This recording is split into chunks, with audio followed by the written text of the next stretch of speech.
Okay, so the next point is point 4, drawing fibs when retracement is less than 23.6.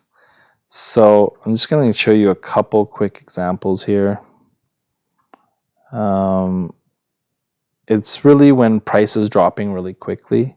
So right here, let's try this. We're going to draw fibs from there.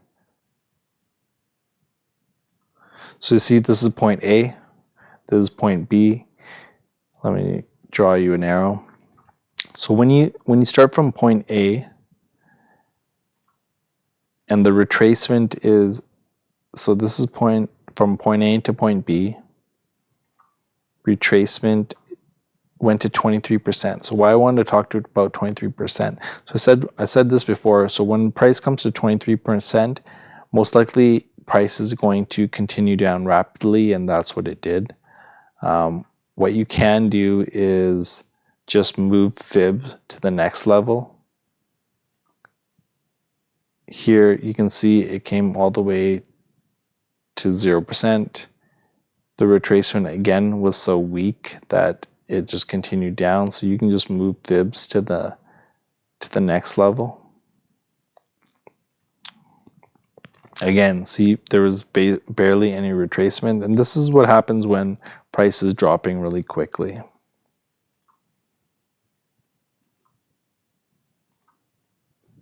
You're just not going to see much of a retracement. So you can just kind of move fibs to the next level. Again, there's such a big gap, and just because price was falling really quickly. So I'm just trying to point out to you that when price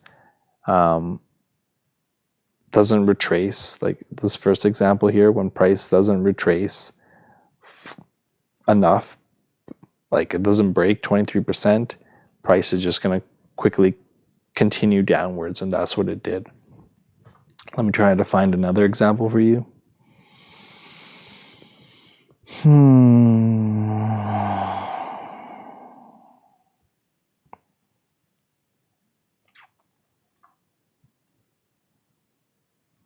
So let's try this example here. This is point A, and point B. You can see it did not reach 23%, so you can just move your Fibonacci to the next level. Again, it's falling so quickly. You can just move your fib to the next level. And here, okay, we got closer to 23%. Still, price is falling. You can move Fibonacci to the next level. And here you can see now there's some sort of decent. So this was the move. This was the retracement all the way to 61.8%.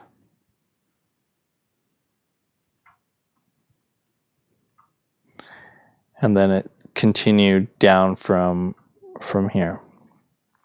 So let me just go over this example again, because this is actually a perfect example.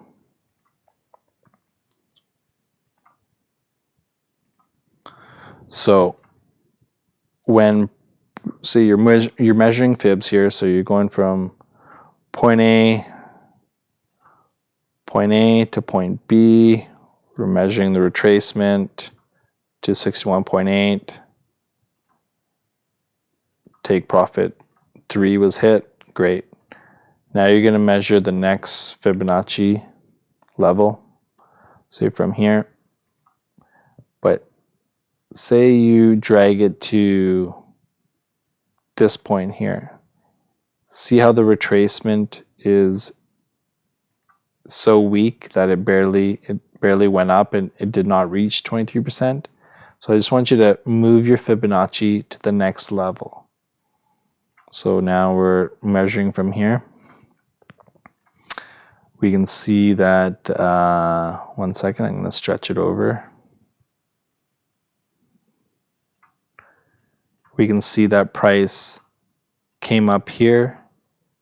Still, it's getting stuck at 23%, and then it dropped down here. So what we're going to do, we're just going to move our Fibonacci to the next level. So right there. So anytime that it fails to break 23%, we're just moving Fibonacci further down. So here you can see now there's a decent amount of retracement. It went to 61.8, and then from there it hit take profit 2. So that's what I wanted to show you. So when you're drawing fibs and it barely retraces and it doesn't break 23%, I just want you to move your fib down from where you had it to the next level. Measure fibs, the next level. If it doesn't break 23%, move it down to the next level until you see a decent retracement. In this example, it perfectly hit 61.8 and then went to take profit 2.